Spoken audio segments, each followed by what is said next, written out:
Tonight on the Transplant Helper, I attempt to answer a viewer's question: how much does a transplant cost? And by the end of this video, I'm going to give you also 3 tips that you can use in your life to help to deal with those bills as they start rolling in. Stay tuned.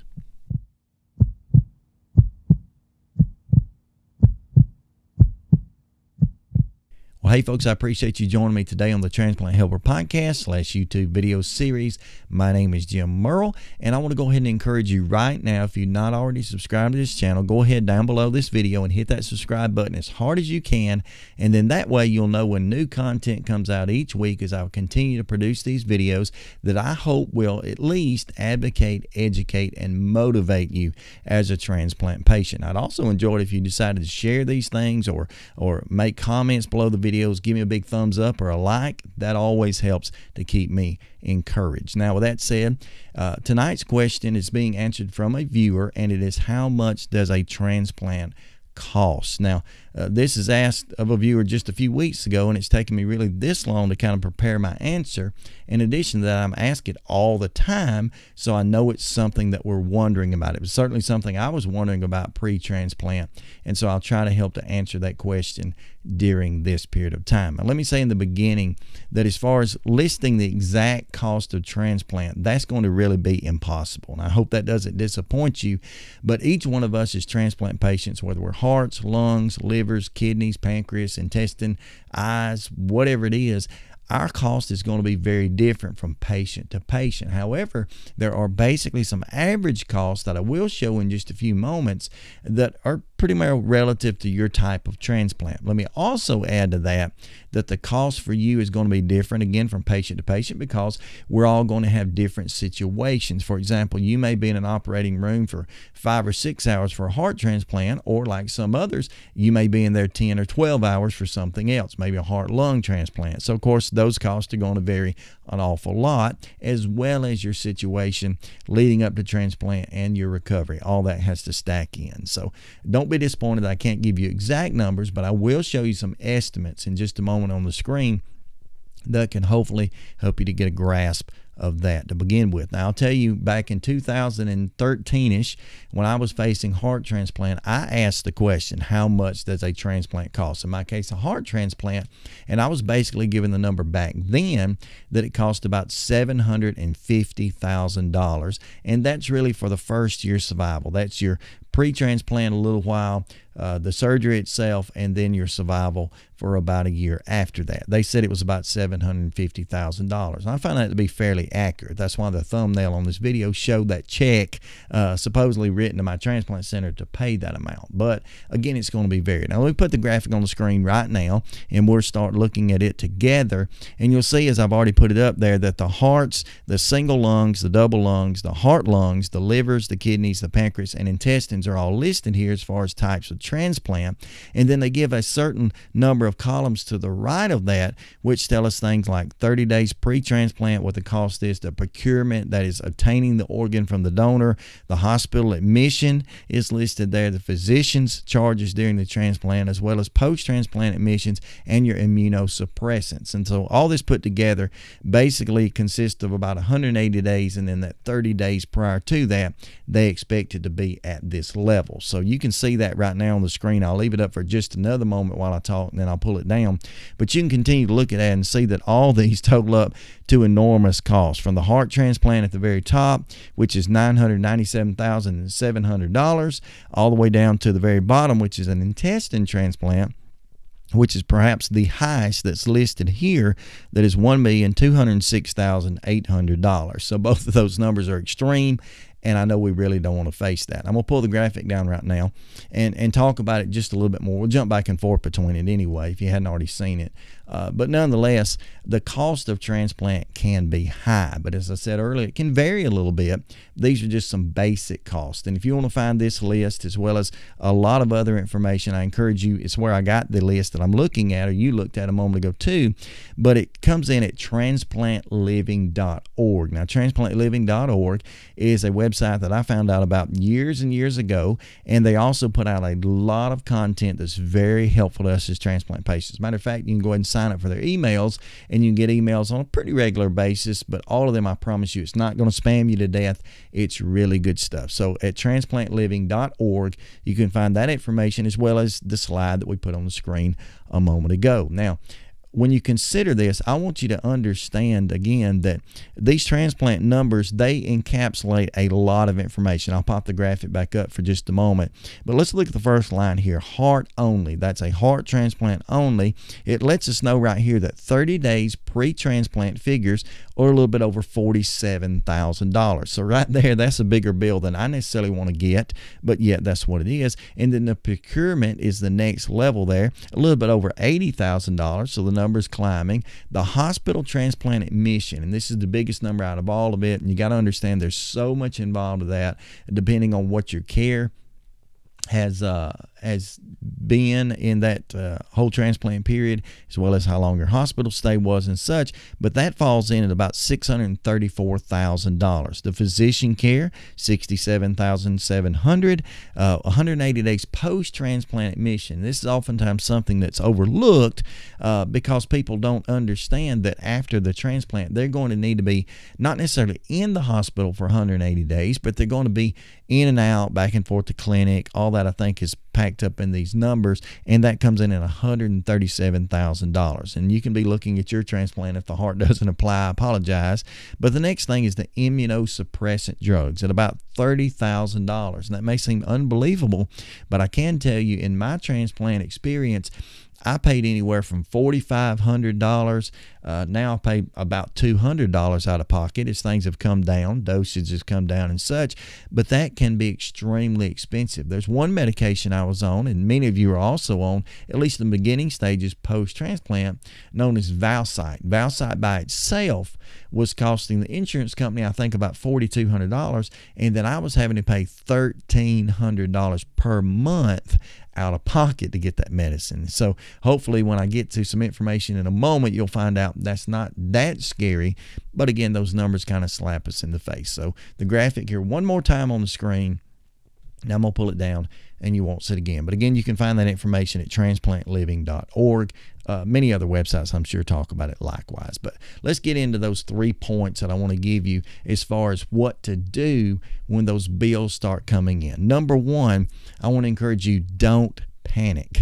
When the bills start coming in, they will seem enormous and impossible to overcome, but don't panic because the cost of these bills is extreme. Again, looking back at the graphic, if you want to rewind and see it, I won't put it up again, but all of these numbers are it seems like to me they're just impossible. We don't want to face that, but don't panic because these numbers here are based on not only your type of transplant, but based upon your body.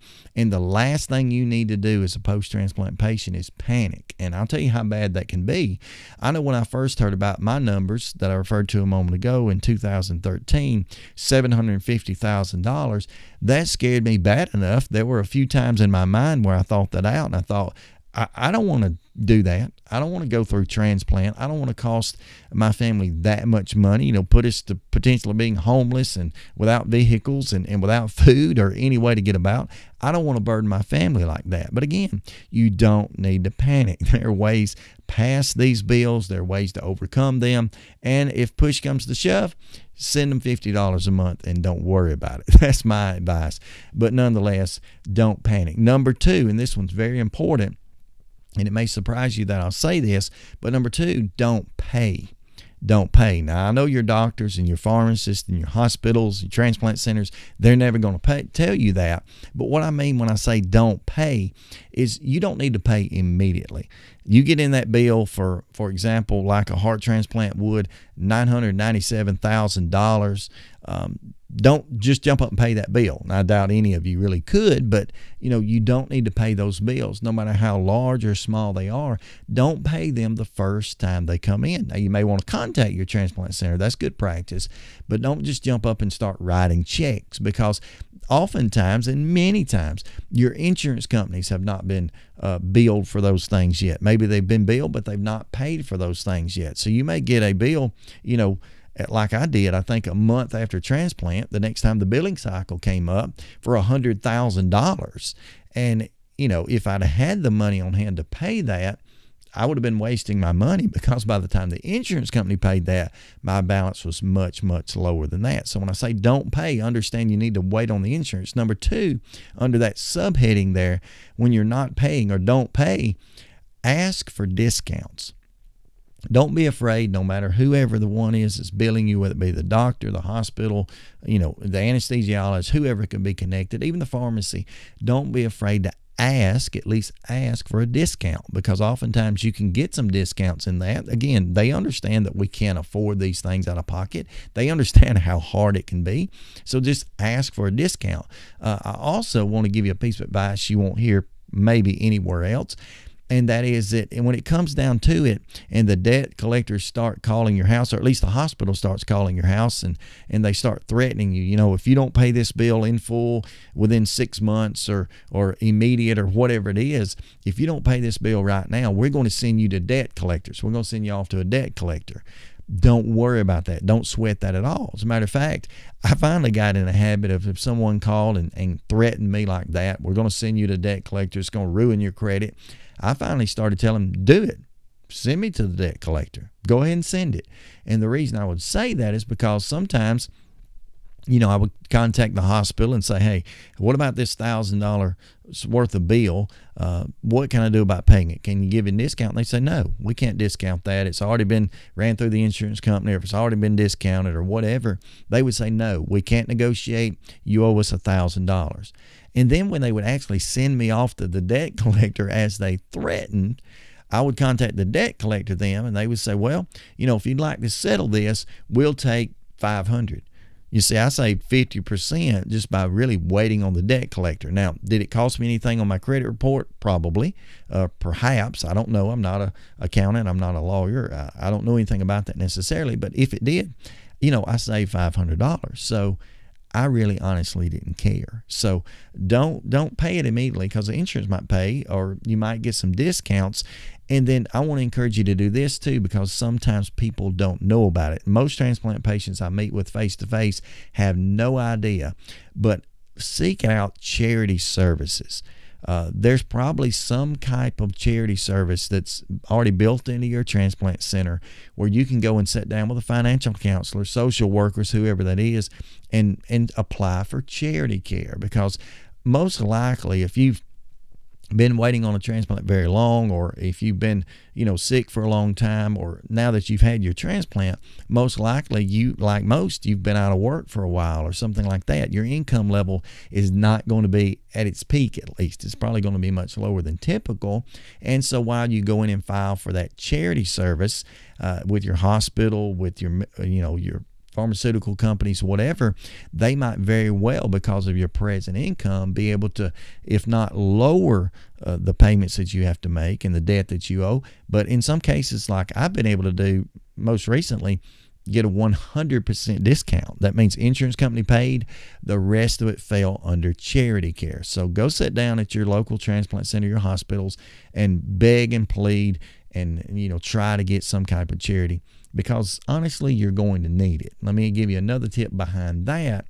A lot of times, the real weeding out process of charity care is just making sure that you fill out all the paperwork correctly, and you supply them with all the documents that they're asking for. And that's really where they get you. You're missing a document here or there. They, fail to approve your charity care, you think you're out. Go back and appeal that even. That's just all a part of this. So number one, don't panic. Number two, don't pay. Number three, don't be too proud. Don't be too proud. Again, these bills are enormous. You're probably grasping at straws, trying to figure out how you're going to pay for this stuff. Don't be too proud when a friend, a loved one, a family member, whoever that is, when they offer to help you out. Whether it be in the form of what they always do, and we'll talk about this on another program, but what they might always do for you to, drive you to appointments or pick up your medicines or something like that. But right now, they may be handing you cash. They may be writing checks, and don't be too proud to take that, because, again, this is a lifelong commitment. Your bills are going to come down as you go year in and year out post-transplant, but they're never going to go away. So, if someone comes up and offers you a $100 bill, don't be too proud to take it. I can tell you personal experience. I've never been a person to take charity from anyone, to take, a handout from anyone in my life. I've tried to be very independent, pay my bills, take care of my family, do whatever. But when times got hard, I had to suck up some of that pride and just start saying, okay, if you want to hand me some money, I'll have to take it. Or a lot of times it's even best to, if those people really want to help, and I've done this, say, you know what, I really don't need your cash right now, but I tell you what, if you really want to help, I'm sure I've got a bill at home that I'd be more than happy to let you pay, or at least pay on. And people are actually willing to do that. People care about you. So just don't be too proud. But when and if they do that, if you accept that help, and I think you probably should, don't be ungrateful. Be sure that you continue to be grateful, appreciative, thankful, and you express that to them. Now, again, you can review the chart earlier for the actual supposed cost of transplant. I think it varies so much it's hard to say. That chart did help. But even past that, as soon as you get home from the hospital, or even before, while you're waiting to be released from the hospital, keep these 3 things in mind. Don't panic, don't pay, and don't be too proud. I hope this video has helped you in some way. If it has, how about like, subscribe, and share these videos as far and wide as you can. In addition to that, I'd like to hear a little bit about your story. So if you want to comment below this video, tell me about the burden of your transplant. Maybe if you have any idea how much it costs, or what are the ways that you use to pay for that stuff. How do you do it? Because I'd like to hear. This is all I know, but I'd like to hear about how you're paying your bills. So as I say always, I'm just trying to help. I'm just trying to reach out and to give you this advice. Even though it's not necessarily universal, I think it will help you in many, many ways. If it has, like, subscribe, and share. And until next time, stay stronger, friends. Hold up, wait a minute. As always, why not watch these videos here, or subscribe right here?